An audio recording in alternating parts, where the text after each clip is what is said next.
श्रीकृष्णांच्या बालपणीच्या कथा आणि स्वामींनी सांगितलेला त्याच्यातला गुह्यार्थ हा महत्वाचा आहे. कथा आपल्याला माहीत असतील परंतु गुह्यार्थ आपल्याला माहीत नाही. तो गुह्यार्थ आपण महादायसाला स्वामी चक्रांनी निमित्त करून आपल्यापर्यंत पोहोचवलेला आहे. पुढे मर्गज वध कथन. एकदा बाईसा स्वामींना विचारते, बाबा श्रीकृष्ण चक्रवर्ती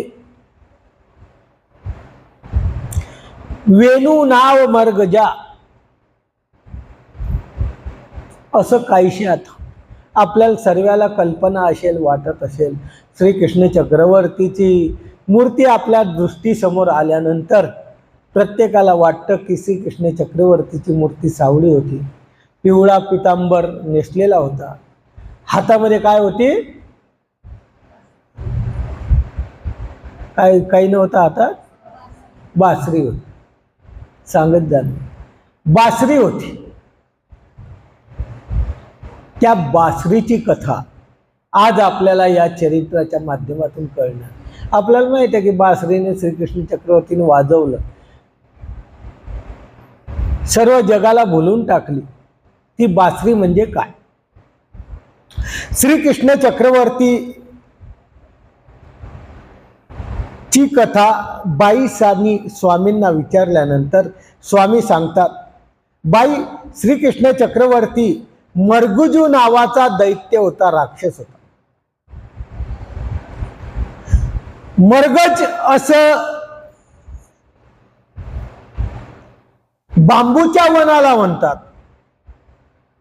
आणि या वेळुवाच्या कळंका माझी, वेळुवाचे झाडं होते, आपण त्याला बांबू म्हणतो, त्याच्यामध्ये हा राहत होता. ज्याच्यामध्ये राहत होता ते मोठं वेळुवाचं झाड होतं. आणि त्या वेळुवाच्या झाडाचा एक दांडा, त्याला उपशाखा म्हणतात.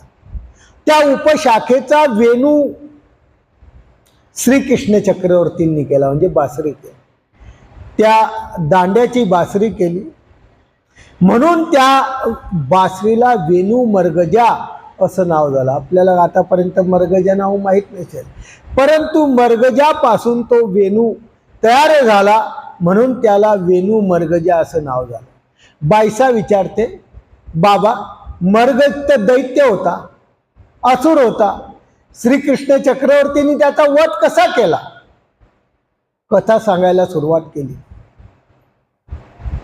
एकदा श्रीकृष्ण चक्रवर्ती मर्गजासुराते कंसानी बोलवलं आणि कंसानी बोलवल्यानंतर त्या मर्गजा असुराला कंसानी आज्ञा दिली.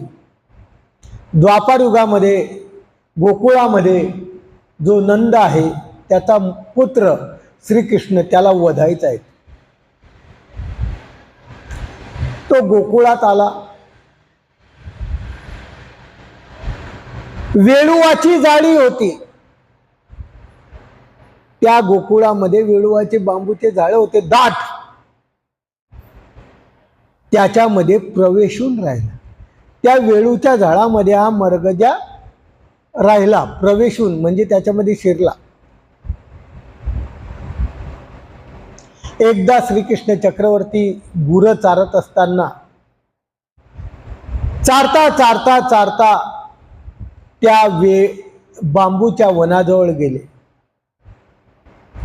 आणि वनामध्ये गेल्यानंतर बरोबर ज्या डाळीवर, ज्या वेळूच्या मोठ्या डाळीवर जो हा मर्गजा असुर होता, ती तोडली आणि हातामध्ये काडी घेतली.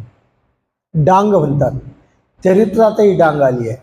श्रीकृष्ण चक्रवर्तींनी ती डांग खांद्यावर घेतली आणि सर्व गोकुळासोबत, गुराख्यासोबत, पेंड्यासोबत जे त्याचे सवंगडी होते यांच्यासोबत श्रीकृष्ण चक्रवर्ती यमुनेच्या तीराला निघालेले आहे. श्रीकृष्ण चक्रवर्ती रस्त्याने जात आहेत. ऋषी मुनी त्या श्रीकृष्ण चक्रवर्तीची लीळा पाहत आहेत. अनेक ऋषी असे बसलेले होते तप साधनेला आणि श्रीकृष्ण चक्रवर्तीची ती लीळा पाहत आहे. परंतु एका ऋषीच्या लक्षात आलं,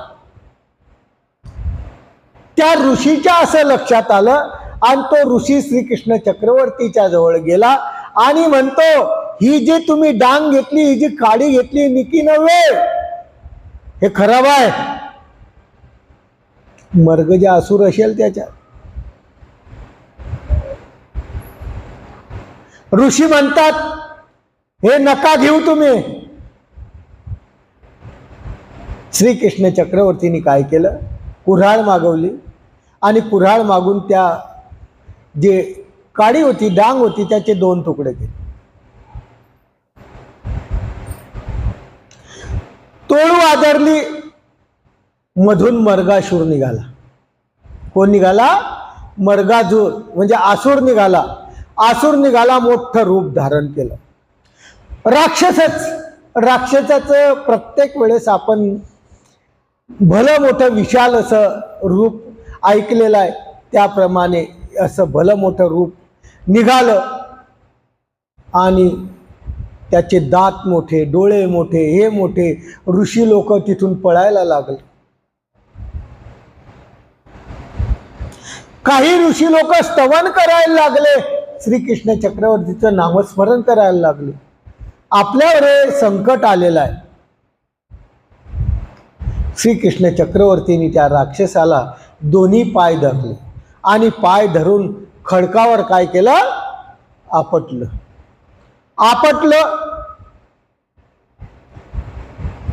सर्वे गोपाळ जे बेशुद्ध झालेले होते ते सावध झाले. ऋषी लोक सावध झाले आणि ते प्रत्यक्ष पाहिल्यानंतर त्या गुराख्यांना विस्मय आला, म्हणजे आश्चर्य आलं. बाईसा विचारते, बाबा, असा मर्गजासूर राक्षस हा श्रीकृष्ण चक्रवर्तीपर्यंत पोहोचला, यांनी मागच्या जन्मी असं काय केलं होतं? त्यांनी सांगितलं, बाई, 2 ऋषी होते, एक अंधतम आणि एक दीर्घतम. एकाचं नाव अंधतम आहे, एकाचं नाव दीर्घतम आहे. हे 2 ऋषी महादेवाची भक्ती करत होते. दोघे दररोज महादेवाची पूजा करायचे. एकदा अंधतमानी महादेवाच्या पूजेसाठी जवादी म्हणजे केशर आणलं. दीर्घतमानी ते पाहिलं आणि केशरचा काय येतो?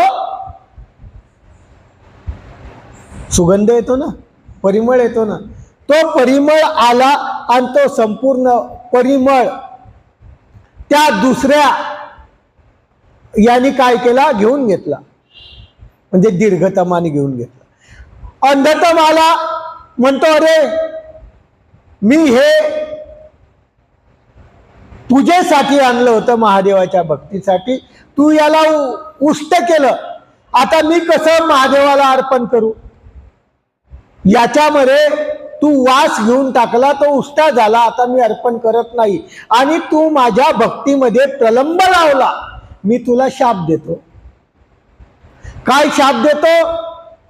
तू मांजर होऊन राहशील. काय शाप दिला? तू मांजर होऊन राहशील. तो पुढच्या जन्मामध्ये ऋतुधर रायाच्या राऊळाला जन्म झाला आणि खरोखर तो मांजराच्या रूपात आला. मोठा पिंजरा केला.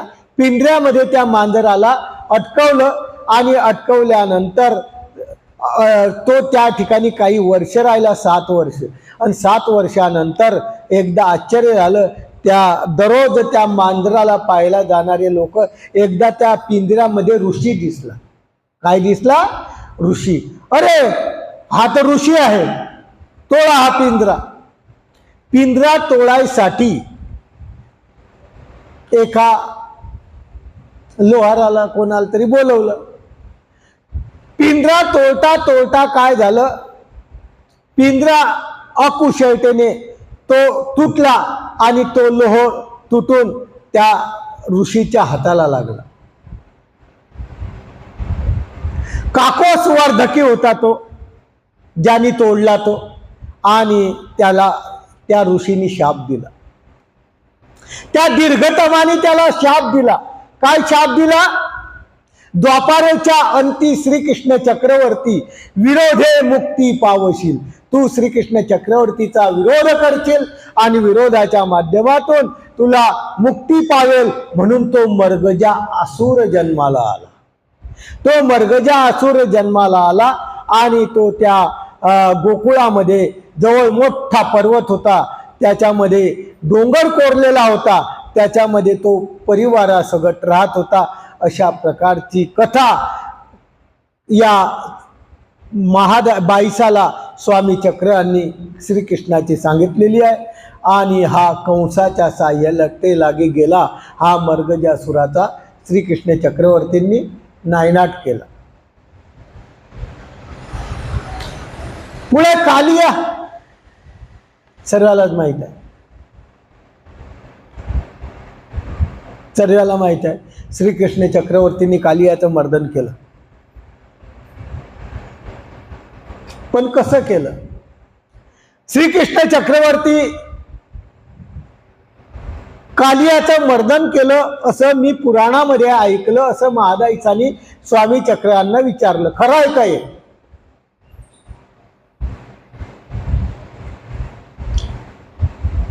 स्वामी म्हणतात, बाई सांगतो मी.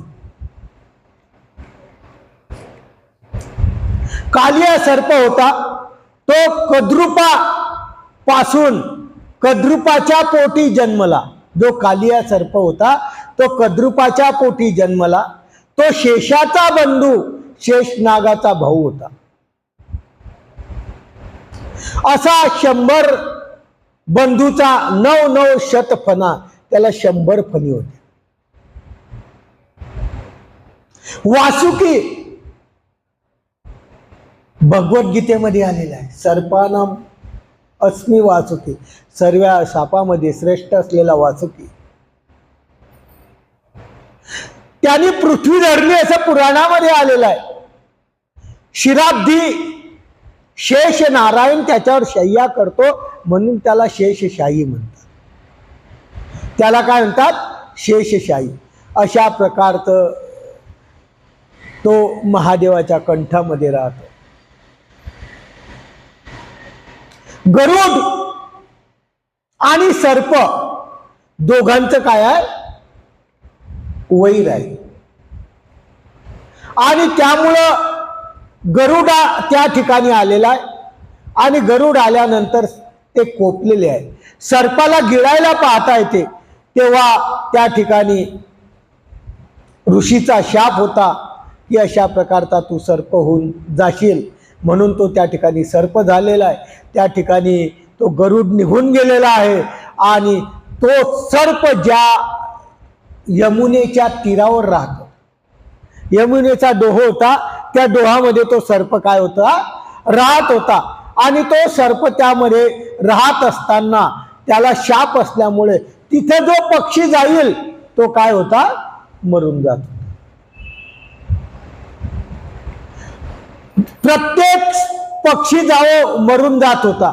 यमुनेच्या तीरी अशा प्रकारचा तो नाना प्रकारचा राहत होता. तर असं का झालं म्हणे की पक्षींना मारत का होता तो सर्प? डोळा त्याच्यामध्ये पाणी पिलं की तो मरून जायचे पक्षी का म्हणून? तर त्याची कथा सांगतात. एक ऋषी होता, पुराण आहे. ऋषी आपली चिंतन करत होता, बसलेला होता चिंतनाला. आणि चिंतन करता करता काय झालं की त्या ठिकाणी ते पक्षी यायचे. झाड होतं, कळंबाचं झाड होतं म्हणतात. त्या झाडावर पक्षी यायचे, पाणी प्यायचे आणि पाणी पिऊन त्या ठिकाणी चिलबिल चिलबिल चिलबिल काय करायचे? पक्ष्याचा तुम्हाला गोंधळ माहीत आहे, कळकळाट माहीत आहे. आणि या कळकळाट हमेशा व्हायचा म्हणून त्या ऋषीचं काय व्हायचं, चिंतन त्याच्यामध्ये खंड पडायचा. आणि खंड पडल्यामुळं त्या पक्षी त्या ठिकाणी यायचे आणि त्याच्यामुळं खंड पडायचा. म्हणून त्याला खूप राग आला त्या ऋषीला. आणि ऋषीला राग आल्यानंतर त्यांनी त्या पक्ष्यांना शाप दिला, जो या जे जे पक्षी या ठिकाणी येतील त्या ठिकाणी ते काय होतील, मरून जातील. आणि तो सर्पाने त्याच्यामध्ये विष सोडलं, त्या पाण्यामध्ये काय सोडलं, सर्व विष सोडलं. म्हणून तिथं कोणीच जात नव्हतं, पक्षी जात नव्हते, पशु जात नव्हते. जिथं पाणी पिलं की ते काय करायचे, मरून जायचे. असा असलेला तो शेष नारायण आपला जो कालियामर्दन, तो त्या ठिकाणी वास्तव्य करत असताना एकदा श्रीकृष्ण चक्रवर्ती सर्व आपल्या मित्रासोबत त्या यमुनेच्या तीरावर गेलेले, यमुनेच्या तीरावर गेलेले आहेत. सर्वांनी आपापल्या मोठा म्हणजे शिदोऱ्या ठेवलेल्या आहेत आणि चेंडू फळीचा खेळ खेळायला सुरुवात केली. चेंडू फळी म्हणजे आजचा क्रिकेट, काही फरक नाही. परंतु लोक म्हणतात की क्रिकेट हा खेळ इंग्लंडचा आहे, पण क्रिकेट हा मध्यम श्रीकृष्ण चक्रवर्तींपासून जन्माला आलेला आहे. म्हणून तो कुठला आहे, भारताचा आहे. असा असलेला हा चेंडू फळीचा खेळ, पूर्वी चेंडू फळी म्हणत होती त्याला, तो खेळ खेळत असताना खेळ खेळले, सर्व खेळल्यानंतर आपले एकत्र झाले. एकत्र आल्यानंतर शिदोरी एकत्र केली. आले लक्षात, एकटे कधी खात नव्हते. मी सांगितलं होतं परस्परामध्ये परम प्रीतीचा आदर्श श्रीकृष्ण चक्रवर्तींनी सांगितलेला. सर्व शिदोऱ्या खाल्ल्या. पाणी प्यायचं, गुराखी लोक कुठं पाणी सोबत नेतात का, आता शिदोरी तर खाल्ली, पाणी तर प्यायचं. म्हणून सर्व गुराखी त्याच तलावावर पाणी प्यायला गेले. एक गेला, दोन गेला, तीन गेला, सर्वचे सर्व गुराखी त्या ठिकाणी पाणी प्यायला गेले. आणि पाणी प्यायला गेले, प्रत्येकाचे प्राण विसर्जित झाले. जे दुसरे गुराखी होते ते मात्र राहिले 8 गोपाळ. त्याचे जे सोबती श्रीकृष्ण चक्रवर्तीचे ते काही गेले नव्हते.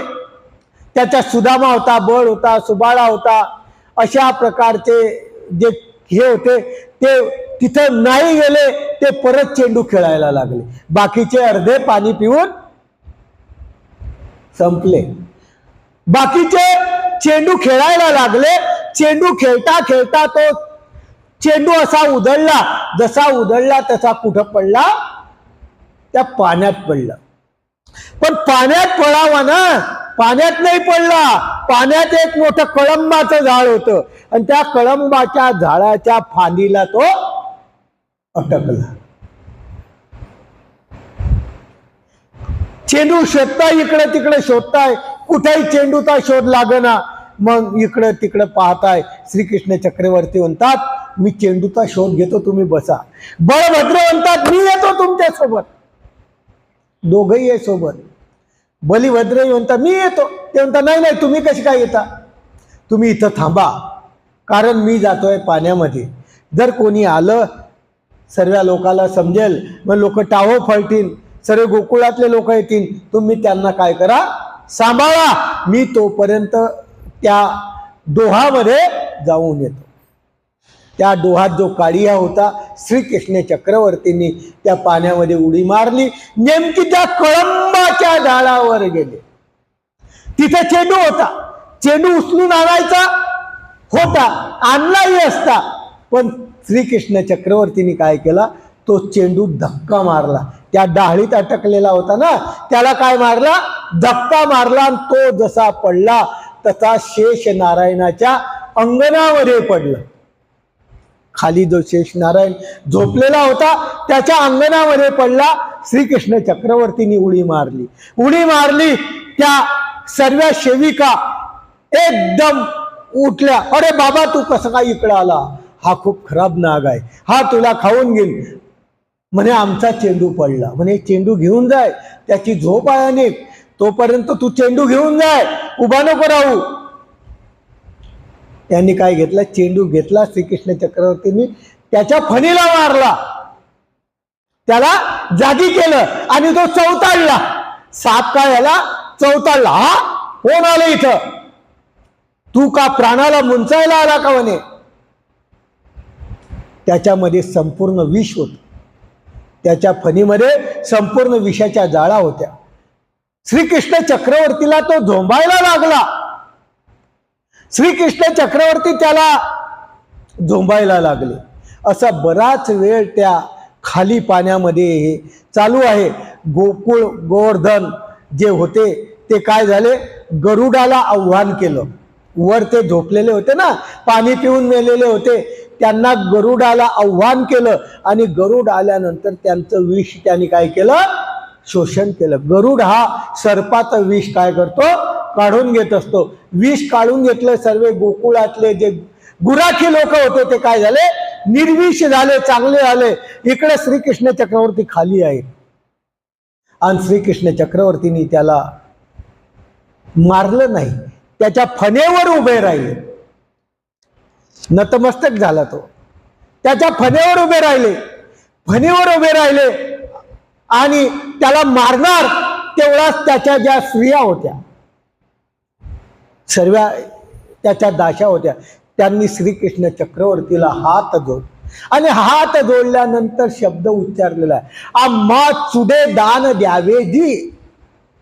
म्हणजे काय समजलं, हा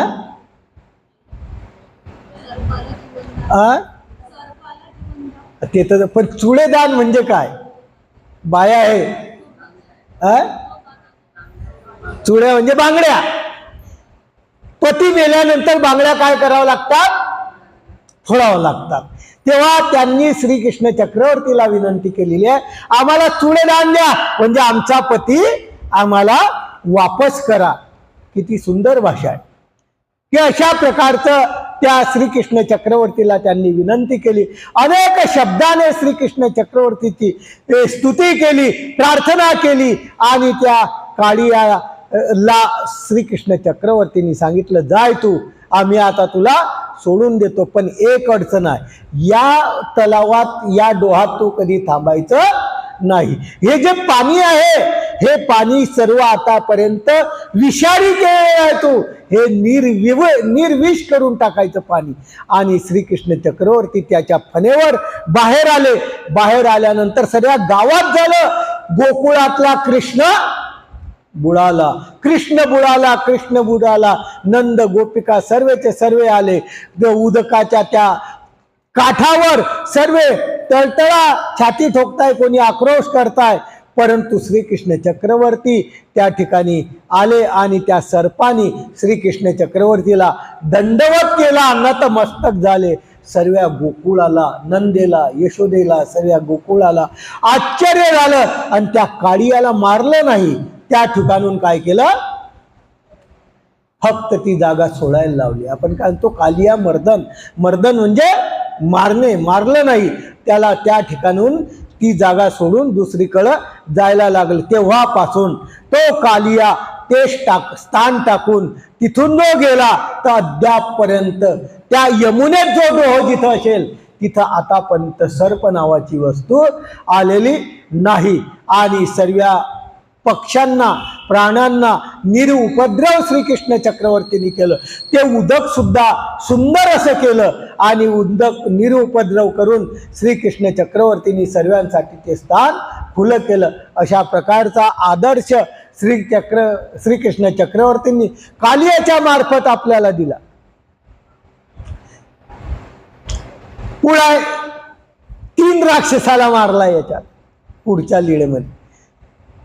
पावक, दावानळ अशा 2 राक्षसाला मारलं. श्रीकृष्ण चक्रवर्ती महाराईसा विचारते की कृष्ण चक्रवर्तींनी गोकुळामध्ये पावक म्हणजे अग्नी, पावक कशाला म्हणतात, अग्नीला म्हणतात. अग्नीच्या रूपात असुर जन्माला आला आणि त्यांनी गोकुळामध्ये आग सोडण्याचा प्रयत्न केला, त्याला म्हणतात पावक. आणि श्रीकृष्ण चक्रवर्तींनी तो पावक अग्नी तोंडामध्ये घेऊन घेतला. एकदा काय झालं तुम्हाला माहिती आहे, प्रत्येक ठिकाणी कारस्थान कोणाचं आहे? कंसाचं आहे.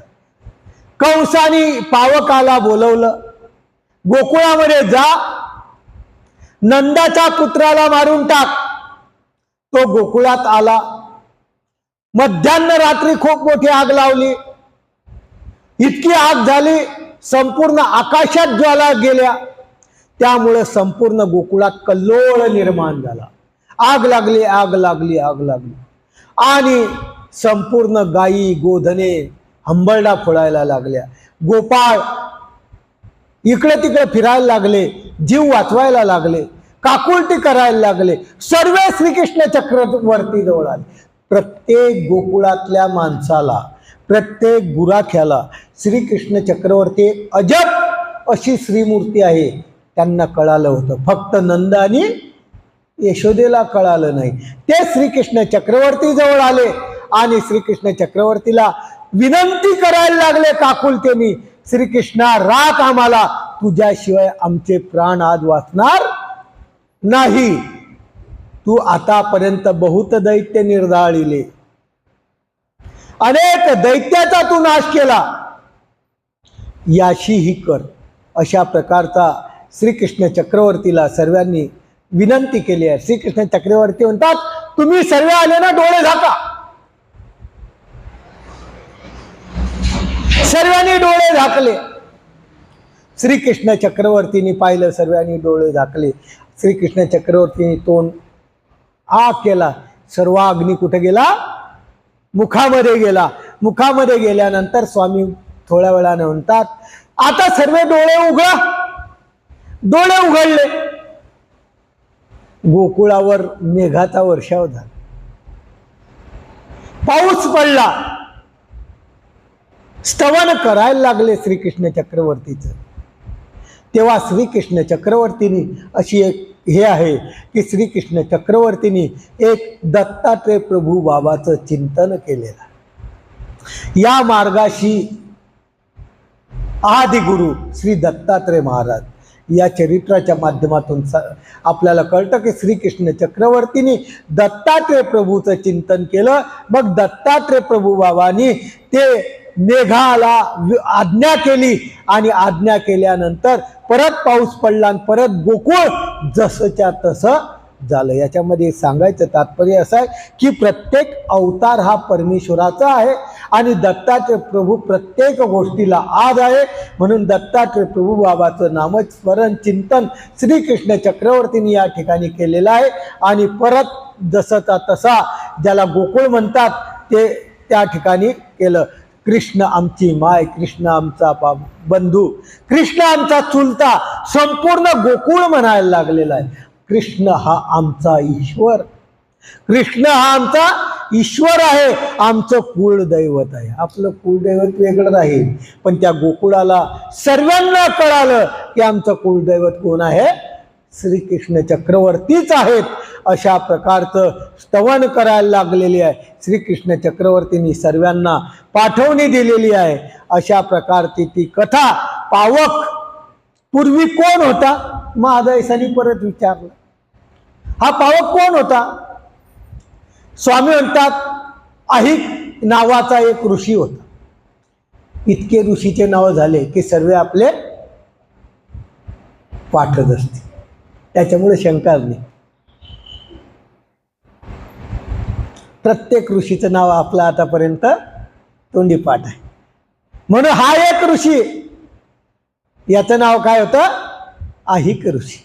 अहिक ऋषी एकदा वृक्षातळी अनुष्ठानाला बसलेला आहे. तेव्हा कौनी एक यज्ञ करणारा ठिकाणी ब्राह्मण आलेला आहे. त्यांनी त्या झाडाखाली बसलेला ऋषी त्या झाडावर गेला आणि त्याचं लाकूड तोडलं. त्या झाडावर गेला आणि त्या झाडाचं लाकूड काय केलं? तोडलं. आता त्याचं चिंतन काय झालं? बाधा आला. बाधा आला, त्यांनी लगेच त्या आईक ऋषींनी शापलं, अरे पापिया, माझ्या साधनेमध्ये तू बाधा आणला, तू माझी छाया काय केली, विस्कटित केली. याच्यातून असं आहे की झाड तोडू नका. झाड जर तोडलं, कोणी त्याच्यामध्ये असेल वास करेत, त्या झाडाच्या माध्यमातून आपल्याला अनिष्ट लागेल. कदाचित सांगता येत नाही, एखादा सामर्थ्यवान असेल, शाप बसेल, ती छाया तुटली आणि त्या दैत्याला तू आता दैत्य योनीच्या ठिकाणी अग्निरूपाने जन्मशील, म्हणून तो दैत्य कुळामध्ये पावक जन्माला आला. अशा माध्यमातून एक आदर्श आपल्या स्वामी चक्रांनी या ठिकाणी सांगितलेला आहे. आणि हे सांगितलेलं आहे की असा जो झाड आहे जे छाया देतं, त्याच्यामध्ये कोणी बसतं, ती झाड तोडू नये. कदाचित तोडलं तर आपल्यावरही अशा प्रकारचं विघ्न येऊ शकतं, याच्यातून सांगितलेलं आहे. एकदा श्रीकृष्ण चक्रवर्ती गायी चारत होते. वडवानळ, एक पावक आहे, दुसरा वडवानळ आहे. फक्त राक्षसाचं नाव वेगळं आहे, बाकी चरित्र सारखंच आहे. त्या वडवानळ गोकुळात गेला आणि त्यांनी अशाच प्रकारचा वनवा पेटवला. सर्व गोकुळात रेलचेल झाली, इकडे तिकडे फिरायला लागले. आणि परत श्रीकृष्ण चक्रवर्तींनी सांगितलं, डोळे झाका.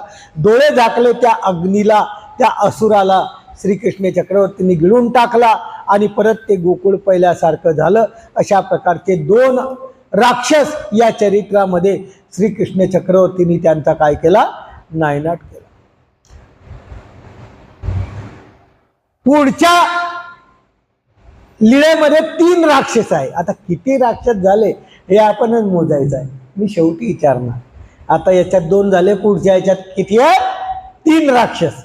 एक धेनुकासुरू, एक खरुस्वरू आणि एक व्यामेश्वरू, असे 3 राक्षस.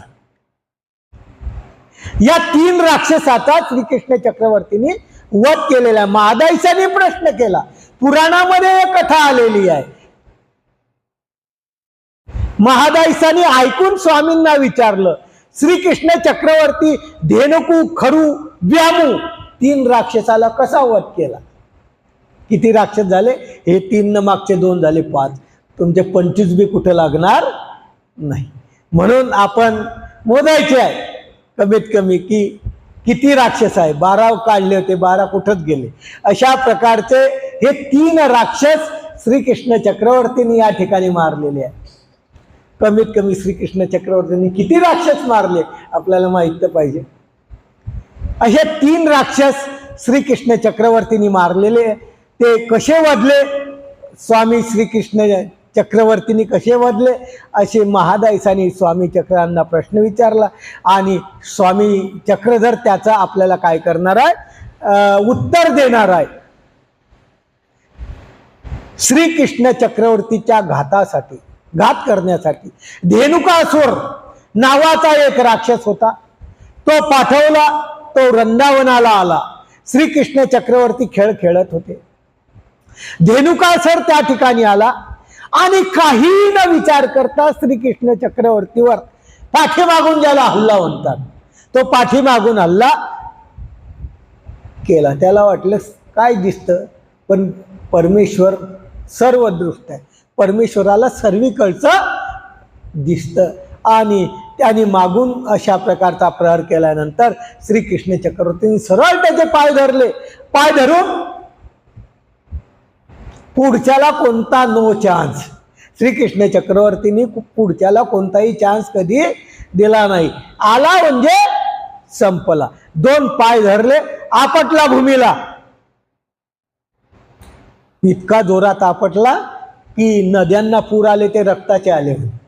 इतकं मोठं रक्त त्या राक्षसाचं असेल. पर्वत असा पडला. सर्व गोपाळ जवळ होते, त्याला देखून आश्चर्य झालं. असा धेनुकासुराचा वध केला. एकदा बाई श्रीकृष्ण चक्रवर्ती वृंदावनी गोधने चारताय, तो खरू दैत्य धाडला. दुसरा खरू, मागचा धेनुकासुरू. आता खरू दैत्य धाडला. सर्व गोपाळ यमुनेला गेलेले होते. सर्व पशु पक्षी आपापल्या जागेवर किलबिल करत होते आणि तो त्या रानामध्ये आला. आणि रानामध्ये आल्यानंतर कर्कश शब्दाने, कर्कश म्हणजे भयानक, एखाद्याचा आवाजच इतका भयानक राहतो की जसं एखादी वीज कळाळते पाय एखादी, तर सर्व लोक घरात असतात पण घरात सुद्धा ते काय होतात, घाबरून जातात. तशा प्रकारचे तर जंगलात असताना त्या कर्कश आवाजामध्ये त्यांनी खरुड दैत्याने आवाज केला. त्याच्यामुळे संपूर्ण जे गुराखी होते ते जमिनीवर त्या आवाजानेच पडले. श्रीकृष्ण चक्रवर्तीवर चालून आला. श्रीकृष्ण चक्रवर्तीने या ठिकाणी सिंहनाद केला. आमच्या स्वामींनी सिंहनाद केला होता. कोणत्या गावाला? फैजपूर, बरणपूर, कुठं? टाकळीला? ऐकून येत ना मला जोरात. डाकराम, जोरात बोलत जा ना. मग जेवण नाही केलं का सोमवारमुळं? डाकरामला सिंहनाद केला, सर्व पळून गेले. श्रीकृष्ण चक्रवर्तीने या सुद्धा सिंहनाद केला आणि संपूर्ण तो जो राक्षस होता तो इतक्या जोरात पळाला की तिथले वृक्ष सुद्धा अनमनून पडले. आणि श्रीकृष्ण चक्रवर्तीने आपल्या गोकुळाला सावध केलं आणि त्याचाही वध या ठिकाणी केला. 2 राक्षसाचा केला. आता तिसरा आहे. कोणता? व्यामू. एकदा श्रीकृष्ण चक्रवर्ती स्वामींनी सांगितलेली कथा आहे. वृंदामध्ये गायी चारत होते. कंसाने व्यामो दैत्य धाडला. तो गोकुळात आला. गोकुळामध्ये अंधकार पडला. अंधकार पडल्यामुळे कोणाला काही दिसेना. काय करावं? सर्व यमुनेच्या तीरी गेले. यमुनेच्या तीरी गेले. तो व्यामासूर त्या ठिकाणी होता. त्यांनी काय केलं? कडकडा कडकडा वृक्ष मोडायला सुरुवात केली आणि त्या मोठ्या आपला प्रकाश त्याच्यावर टाकला. श्रीकृष्ण चक्रवर्तीने काय केलं? असा आहे का तू? असा अंधार पाळतो, अशा प्रकारच्या लोकांना घाबरवतो. श्रीकृष्ण चक्रवर्तींनी जशी आमच्या स्वामींनी मेहकरला दीर्घ मूर्ती दाखवली, मेहकरला दीर्घ मूर्ती दाखवली. बोनेबाईच्या घरात चोर आले असताना त्याप्रमाणे श्रीकृष्ण चक्रवर्तींनी या ठिकाणी दीर्घ मूर्ती दाखवली. मोठी मूर्ती दाखवली. इतकी मोठी मूर्ती दाखवली की तो उताना पडला. जसा चोर पळून गेला तसा हा उताना पडला. श्रीकृष्ण चक्रवर्ती त्याच्या वक्षस्थळावर बसले आणि त्याला एका मुष्टीमध्येच पाणी सुद्धा मागायचं काम नाही. अशा प्रकारचा त्याचाही नायनाट आमच्या श्रीकृष्ण चक्रवर्तींनी गेला. असे 3 दैत्य या चरित्राच्या माध्यमातून श्रीकृष्ण चक्रवर्तींनी संपवलेले आहेत. संपूर्ण गोधन गोकुळामध्ये आलं. आनंदाने लागायला लागलं. व्यामूचा वध सर्व लोकांनी, गोकुळातल्या लोकांनी पाहिला. सर्वांना आश्चर्य आलं की हा काही साधारण नाही, हा परमेश्वरच आहे. अशा प्रकारचा अनुभव श्रीकृष्ण चक्रवर्तींनी त्या गोकुळात नाना प्रकारचं विज्ञानाच्या माध्यमातून लोकांना दर्शन देऊन घडवलेलं आहे. अनेक प्रकारच्या राक्षसांचा नायनाट केलेला आहे. विचार करायसारखी परिस्थिती आहे. ज्या ठिकाणी श्रीकृष्ण चक्रवर्ती ज्या देहामध्ये अवतार धारण केला त्या देहाशी असलेले वैरत्व आहे. त्या देहामध्ये जीव असता तर त्याला किती काळ त्रास झाला असता. कारण परमेश्वर सकळही देहधर्म जीवधर्म स्वीकारती आणि ज्या जीवाचं हे वैरत्व स्वीकार केलेला आहे, देह स्वीकार केलेला, इतके वैर त्याला जन्मताच आपल्या आयुष्यात इतके वैर येणार नाही. परंतु श्रीकृष्ण चक्रवर्तीच्या अवतार घेतात इतक्या प्रकारचे वैर आले. पुढचा आहे अरिष्ट वध कथन. पुढचा राक्षसा अरिष्ट.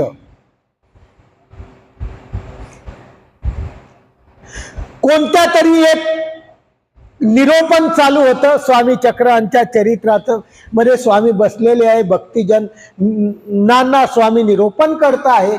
अशा वेळेस कोणत्या विषयाला धरून विषयाच्या अनुसार एक विषय निघाला आणि त्याच्यात श्रीकृष्ण चक्रवर्तीचा विषय आला. झोपता येत नाही ना.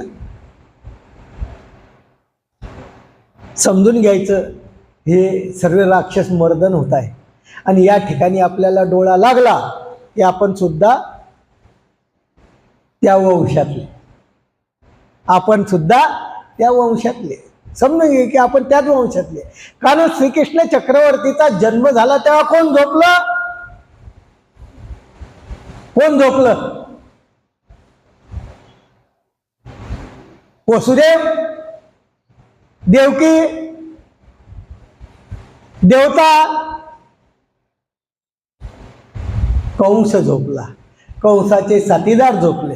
म्हणून श्रीकृष्ण चक्रवर्तीची एक एक कथा आपल्याला उल्हासित करते आणि एक एक कथा आपल्याला सांगते. आपण या श्रीकृष्ण चक्रवर्तीचं नामस्मरण केलं तर आपल्याला सुद्धा अशा जीवनातले अशा प्रकारचे असुरत्व असेल ते नक्कीच संपून जाईल. तुम्ही जर श्रीकृष्णाचं नामस्मरण केलं तर आपल्या जीवनात जे असुरत्व येईल ते नक्कीच संपून जाईल. पण त्याचं चिंतन आपल्याला करायला हरकत. एकदा अशा प्रस्तावनात श्रीकृष्ण चक्रवर्तींचे अरिष्ट सुराचा वध कसा केला असा प्रश्न भक्तिजनांनी स्वामी चक्रहांना विचारलेला आहे. स्वामी म्हणतात, कथा सांगायला सुरुवात. एक वेळ श्रीकृष्ण चक्रवर्तीच्या घात करण्यासाठी अरिष्ट सुराला पाठवलेला आहे. वसोचं रूप धरून आलेला आहे. वसो समजतं कशाला म्हणतात? बैल. बैलाचं रूप धरून तो त्या गोकुळात आलेला आहे. आणि इतका सुंदर बैल, तुम्हाला माहित आहे बैल जितका सुंदर त्याची किंमत तितकी जास्त. इतकं सुंदर रूप त्या बैलाचं त्याने घेतलं. तो वसो ढवळा, पांढरा, पांढऱ्या बैलाला जास्त किंमत आहे. पाहिला गोकुळात सर्वांनी, अरे काय सुंदर बैल आहे. आणि हा बैल हा फक्त कोणाच्या घरी शोभेल? नंद यशोदेच्याच घरी शोभेल. कारण श्रीमंत आहेत त्यांच्याच घरी शोभेल.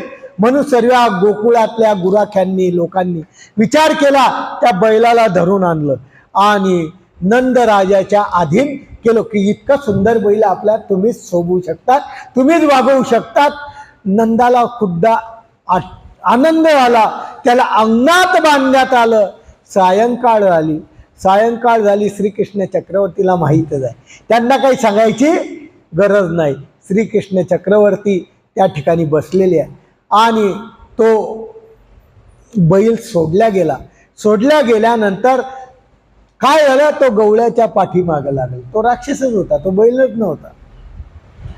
जो दिशेत त्याला धडका द्यायला लागला, जो दिशेत त्याला त्याच्यात लेंकुरव असो मोठा असो लोक काकुलटी करायला लागले. अरे काय झालं? राग कृष्णा, राग.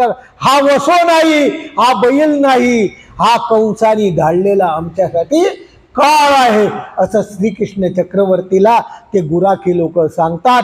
अरे श्रीकृष्ण चक्रवर्तीच्या जवळ आले. तो बैल त्या मोठ्या रूपात श्रीकृष्ण चक्रवर्ती जवळ आला. श्रीकृष्ण चक्रवर्तीने इथून सुद्धा सिंहनाद केला. या ठिकाणी सुद्धा जोरात सिंहनाद केला आणि त्याला पाय धरून असा गोलगोल फिरवला आणि गोकुळाच्या बाहेर फेकून दिला आणि तो वनामध्ये गेला. अशा प्रकारचा पडला आणि त्याचा नाश झाला.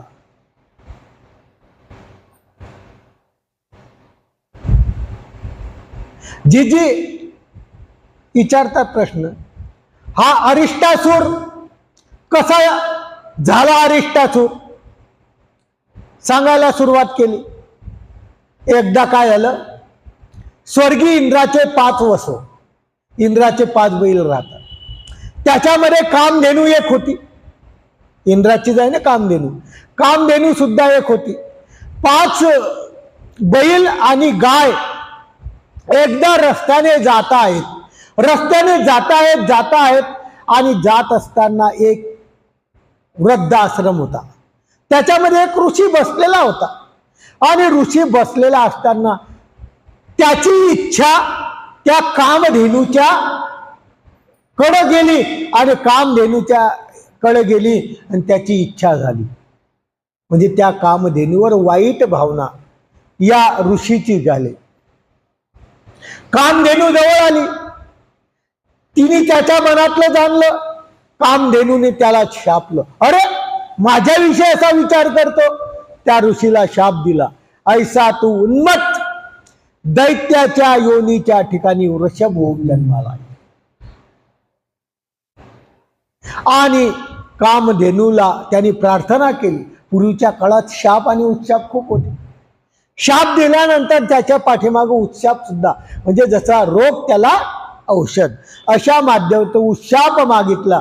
आणि उत्शाप मागितल्यानंतर त्यांनी सांगितलं, कामधेनू द्वापार युगात तुला श्रीकृष्ण चक्रवर्तीच्या हस्ते तुझा उद्धार होईल. आणि अशा प्रकारचा तो अरिष्टासूर होऊन त्या ठिकाणी जन्मला. असाही हा राक्षस, याचाही वध केला. सर्व राक्षसाचेच वध. पुढे अघासूर. पुढे काय आहे? अघासूर. एकदा महादाईसा विचारते श्रीकृष्ण चक्रवर्तीला, अघासूर कोण्या प्रकारे वधला? श्रीकृष्ण चक्रवर्तीची कथा स्वामींनी सांगायला सुरुवात केली आहे. श्रीकृष्ण चक्रवर्ती राहत होते, क्रीडा करत होते, गोपिकामध्ये राहत होते. अनेक प्रकारच्या वळातडी त्याला आसन राहायचं. तिथं श्रीकृष्ण चक्रवर्ती त्या गोकुळात सहित गुराख्यासोबत मोठा सोडायचे. आणि मोठा म्हणजे शिदोरी खायचे. अशा प्रकारचे सर्व आपले शिदोरी खात यायचे एकत्र. एकदा काय झालं, एकमेकाचा घास एकमेकाच्या तोंडामध्ये परम प्रीतीच्या माध्यमातून देत होते. असा हा श्रीकृष्ण चक्रवर्तीचा उत्तिष्ट प्रसाद. हे सर्व गुराखी दररोज वाट पाहायचे की आम्हाला कधी भेटेल, आम्हाला कधी भेटेल. नाना प्रकारचे अन्न प्रसादे, अशा प्रकारचं तो प्रसाद घेतल्यानंतर त्या गोपाळांना वाटायचं. आणि गोपाळांना खूप मोठा आनंद व्हायचा. प्रसाद त्यांच्या तोंडामध्ये गेल्यानंतर त्यांना असं वाटायचं आपल्याला काही विद्यानंद झाला, काहीतरी आनंद व्हायला लागला, असं त्या गुराख्याला वाटायचं. आणि दररोजचा हा क्रम आहे. आणि त्याच्यामध्ये दिलेला आहे गोपाळ मंत्रीचे भेद. आमच्या स्वामींनी सुद्धा सांगितलेले कास्त हरिदेव पंडिताला ते गोपाळ मंत्रीचे भेद. या ठिकाणी असं वाटायचं की गुराख्यांना संक्रमित करताय. अशा श्रीकृष्ण चक्रवर्तींनी सहस्र प्रकारचे ते गोपाळ मंत्रीचे भेद होते ते या गुराख्यांना देत होते. असं करता करता करता समस्त गोपाळ त्या ठिकाणी जायचे आणि श्रीकृष्ण चक्रवर्तीला विनवायचे की तुमची काय द्या, प्रसाद द्या. आणि दररोज श्रीकृष्ण चक्रवर्तीला विनवायचे आणि विनवून ते श्रीकृष्ण चक्रवर्तीला ती प्रसाद घ्यायचे. असं श्रीकृष्ण चक्रवर्तीची गोकुळामध्ये असलेली दररोजची लीळा, दररोजचं खेळणं, दररोजची जळक्रीडा, दररोजचं एकत्रित खाणं, असा क्रम श्रीकृष्ण चक्रवर्तीचा त्या गोकुळामध्ये वृंदावनामध्ये चालतो आहे. त्यावेळेस अशा आनंदमय स्वरूपात, आनंदमय वातावरणात कंसासुराला वाटलं आपण विरधन टाकावं. विरधन टाकलं की काय होतं? दही होतं, म्हणजे खराबा होतं. त्या कंसाने काय केलं? श्रीकृष्ण चक्रवर्तीचा घात करावा. इतकं सुंदर चालू असलेलं गोकुळ, इतके सुंदर चालू असलेल्या गोकुळातले लोक, त्याच्यामध्ये श्रीकृष्ण चक्रवर्तीचा घात करावा म्हणून अघासूर पाठवला. विशाळ रूप धरून तो त्या गोकुळात आला, वृंदावनात आला आणि नंद मुख्य करून सर्व गोवर्धन यात्रेला जात होते. त्या ठिकाणी जात असताना अशा तीक्ष्ण पर्वत, मोठमोठा त्याचा अगाळ बंब असा आहे, पर्वतासारखा ओघ असा पर्वतरूपी तो राक्षस त्या ठिकाणी निर्माण झाला. आणि निर्माण होऊन प्रत्येकाला एकमेकाला त्रास द्यायला लागला. आणि काय म्हणतात, कुठाय सर्व हे करायला लागले. तो पर्वतच इतका मोठा होता राक्षसाचा की हे जे गुराखी लोक किंवा हे लोक म्हणायचे, कोणी म्हणायचे सर्पकार पर्वत आहे, एक म्हणायचं हा सर्प नाही रे, हा काहीतरी विवर आहे म्हणजे भुयार आहे. त्यांना कळतच नव्हतं हा राक्षस आहे का पर्वत आहे का काय आहे हे कळतच नव्हतं. कोणी म्हणे भुयार म्हणून सर्व गुराखी सर्व एकत्र झाले लोक त्या भुयार म्हणून कशात घुसले, त्याच्या तोंडात घुसले. पाहायला गेले भुयार किती मोठा आहे आणि संपूर्ण गेल्यानंतर आघासुराने काय केलं, मुखामाजी घुसल्यानंतर त्या ठिकाणी बंद करून टाकलं. सर्व मध्ये अटकले ना, पोटामध्ये अटकले सर्व. अंधकार, तोंड बंद केल्यानंतर पोटामध्ये काहीच दिसत नव्हतं. आता सर्वांचा तो काय करणार, सर्व अपरितोष करायला लागले. अरे कुठं पडलो आपण, पाताळात आहे का कशात आहे, कोणाला काही कळना. सर्व गामल मामल झाले, सर्व विचार करायला लागले. आणि श्रीकृष्ण चक्रवर्ती बळभद्र दोन जे होते त्यांच्या जवळ आले. देखील दादा केवढा मोठा दैत्य आहे. बळभद्र म्हणतात केवढा मोठा राक्षस आहे. सर्व गोपाळ वासरू याने गिळून टाकले, काहीच ठेवलं नाही. काय करायचं याला, असं बळभद्राने श्रीकृष्ण चक्रवर्तीला विचारलं. श्रीकृष्ण चक्रवर्ती म्हणतात काही घाबरू नका दादो, मी भीतरी प्रवेश करेल, या राक्षसाच्या पोटामध्ये मी जाईन, आता तुम्ही बाहेर थांबा.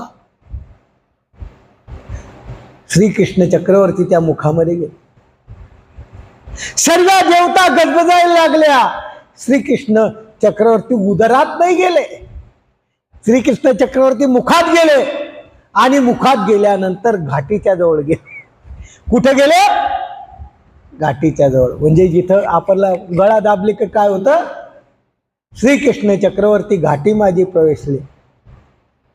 आणि आघासुराला इतका आनंद झाला, इतका आनंद झाला, आता काही कृष्ण वाचत नाही.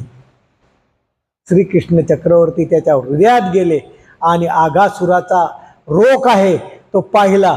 आणि तो पाहिल्यानंतर त्याचं तोंड काही निवडते ना, एक तोंड काही मिळेना. श्रीकृष्ण चक्रवर्तीने काय केलं, ते तोंड असं उघडलं आणि दोन्ही खालची बाजू खाली, वरची बाजू वर, ज्याला चिरून फेकतात ना, तशा माध्यमातून श्रीकृष्ण चक्रवर्तींनी त्या आघासुराचा काय केला, वध करून टाकला. संपूर्ण गुराखी त्याच्यामधून बाहेर आले, जिवंत जिवंत बाहेर आले.